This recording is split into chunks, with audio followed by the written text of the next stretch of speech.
Chærete, friends. Welcome to Classics in Color, your weekly dive into some of the ancient world's wackiest facts. I'm Mark Graves, and today we're going to have some fun looking at some of the many festivals in honor of the dead celebrated in ancient Rome and Greece.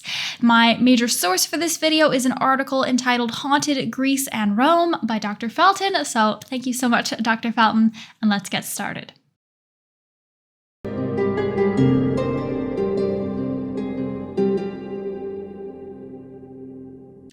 Ancient Athens, as far as I can tell, seems to have had two major festivals or celebrations in honor of the dead.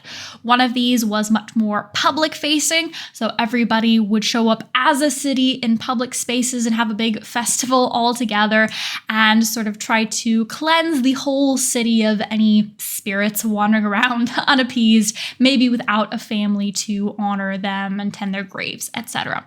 And the other festival is much more inward-focused. So families would get together in their own households and have little ceremonies in their house to honor and or appease their particular ancestors and ghosts that might hang out around their houses. So the first festival is the more public-facing one. It was known as the Ganesia. It was celebrated in the end of September, so very autumnal.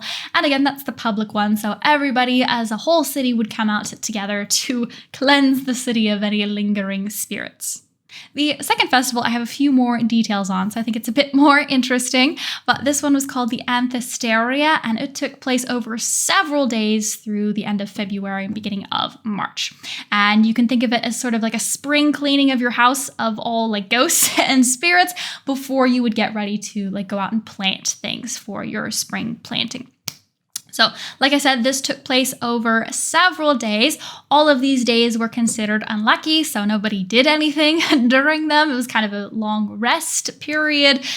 Temples, businesses were closed. No one would ever dream of getting married on these days, that sort of thing. So everything is just shut down. The main reason these days were considered so unlucky was that Athenians believed during this time spirits could return up from the underworld, rise, and wander around freely. So households would smear their door with pitch and hawthorn leaves in an effort to try to repel all of these spirits wandering around.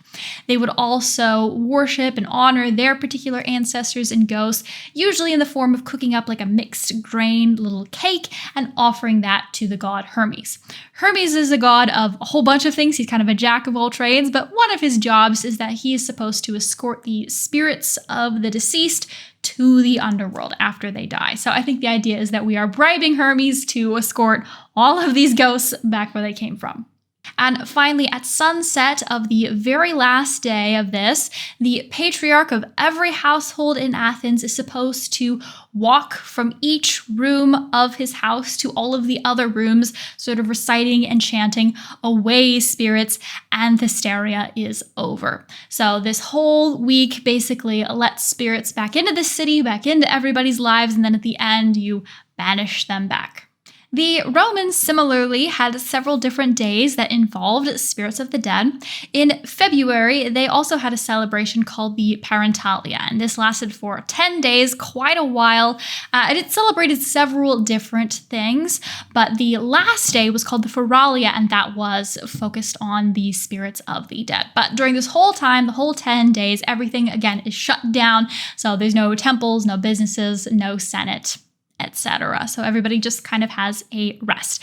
And then during the Feralia, everyone is supposed to visit to the graves of their ancestors. There's lots of big, beautiful cemeteries around the city of Rome, so everyone sort of makes a trek out to those cemeteries. And then I found a little snippet of a poem by the Roman poet Ovid, which says, "Appease the souls of your ancestors, bring small gifts to the burnt out pyres." So that's what you're supposed to do on the Feralia. Next up, we have the Lemuria, which was celebrated for a couple of days in May, and it has a lot of similarities with that Greek festival that we looked at just a moment ago. So according to the legends, this festival was instituted or created by Rome's founder, the legendary Romulus. You may have heard the famous story about how Romulus killed his own twin brother. Well, according to the legends, his brother Remus was understandably a little bit pissed off about this murdering, and so So he took to haunting and following Romulus around. And so Romulus decided he was going to institute this holiday to try to like appease and quiet his murdered brother. So according to the Romans, that's why they celebrate this festival years afterwards. And during these 3 days, similar to the Greek festival, the spirits of the dead are believed to sort of escape the underworld and come wander around the realm of the living. Again, similar to that Greek festival, the patriarch of every household is supposed to wander around into each room of his house, but he is supposed to make a particular hand gesture. So you have basically like this with your hand, and you hold that out in front of you and you walk through your house, and that's supposed to sort of ward off ghosts from you as you're walking through. And then when you're done walking through your house, you wash your hands and you take some black beans, toss that over your shoulder without looking. You're not supposed to look. And then you chant the following 9 times. So you say, with these beans, I buy back, or you ransom myself and my family. So it's sort of like a little offering to the ghosts, I guess. Then you wash your hands again. You hit a bronze gong. And then again, you chant 9 times. But this time you say, spirits of my ancestors, depart. So there's this whole little ritual that the paterfamilias has to do every year to sort of cleanse his house of all these ghosts. The last thing we're going to look at is called the opening of the Mundus. So apparently whenever Romans would found a new town or city anywhere, one of the traditions they had was that before you go dig the foundations of the city, you want to just dig a little trench as a sort of symbolic opening to the underworld. And then you're going to throw in that trench a bunch of offerings and gifts in the hopes that you'll appease any spirits who happen to be, kind of hanging around before you build a city on top of them. So you give them these offerings, and then you put a big rock on that trench to sort of seal them in.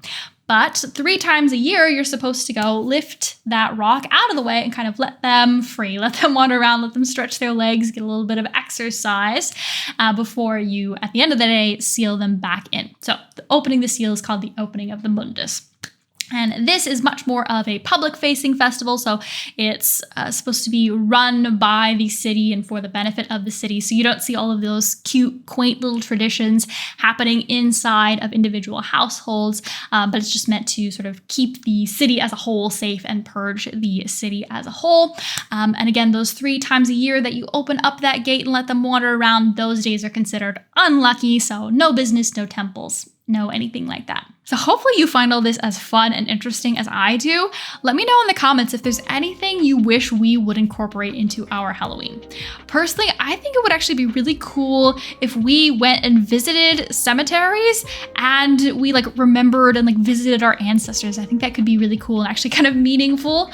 It's not very feasible. I mean, for me, my ancestors are buried in I don't know how many cemeteries across the country, but if they were all in a cemetery right outside of my city, I would definitely do that.